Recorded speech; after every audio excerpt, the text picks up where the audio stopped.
ഇത് കഴിഞ്ഞ വർഷം ഞാൻ നട്ട ഒരു കറ്റാർവാഴയാണ് കേട്ടോ. അപ്പോൾ അതിപ്പോൾ മണ്ണൊന്നും ഇല്ലാണ്ട് ഇങ്ങനെ മേളിലായിട്ട് വേരൊക്കെ മേളിൽ വന്നിരിക്കുമായിരുന്നു കേട്ടോ. അപ്പോൾ അതിനെ കട്ട് ചെയ്ത് ഒന്നുകൂടി ഞാൻ കുറച്ച് ചട്ടികളിലേക്കാക്കി മാറ്റാൻ പോവുകയാണ് കേട്ടോ. അപ്പോൾ അതിൻ്റെ മൂടൊക്കെ നന്നായിട്ട് കട്ട് ചെയ്ത് കളയുന്നുണ്ട്. കട്ട് ചെയ്ത് കളഞ്ഞിട്ട് അതിൻ്റെ ചെറിയ 1-2 വേര് മാത്രം നിർത്തിയിട്ട് ബാക്കി കട്ട് ചെയ്യുകയാണ് കേട്ടോ. എന്നിട്ട് ഞാനത് ചട്ടികളിലേക്കാക്കി മാറ്റി നടാൻ പോവുകയാണ്. കുറച്ച് ചട്ടിയിൽ നിന്നതും കൂടെ ഉണ്ടായിരുന്നു, അതും എടുത്തു. അതിന് ശേഷം ഒരു ചട്ടി എടുത്ത് അതിൻ്റെ ഉള്ളിലേക്ക് കുറച്ച് ചിരട്ട ഇട്ടിട്ടുണ്ട് കേട്ടോ. അപ്പോൾ നമുക്ക് അത്രയും കൂടി വെയിറ്റ് കുറഞ്ഞിരിക്കുമല്ലോ, മണ്ണ് ഒത്തിരി ഇടാണ്ട്. ഇങ്ങനെ കുറച്ച് കമ്പോസ്റ്റ് എന്ന് പറയുന്നത് ഇത് ഞങ്ങളുടെ ഗാർഡനിലെ പുല്ല് വെട്ടിയതാണ് കേട്ടോ. അതിനെയും കൂടി ഇട്ട് കുറച്ച് മണ്ണും കൂടി ചേർത്തിട്ടുണ്ട്. പിന്നീടാണ് വളമൊക്കെ ഞാൻ ചേർത്ത് കൊടുക്കാറ്. ഇപ്പം ഇത്ര മാത്രം ചേർത്ത് നടാൻ പോവുകയാണ് കേട്ടോ.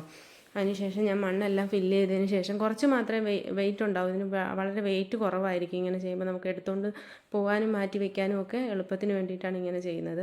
അതിനുശേഷം ഞാൻ ആ കറ്റാർവാഴ അതിനകത്തേക്ക് വയ്ക്കുവാണ്.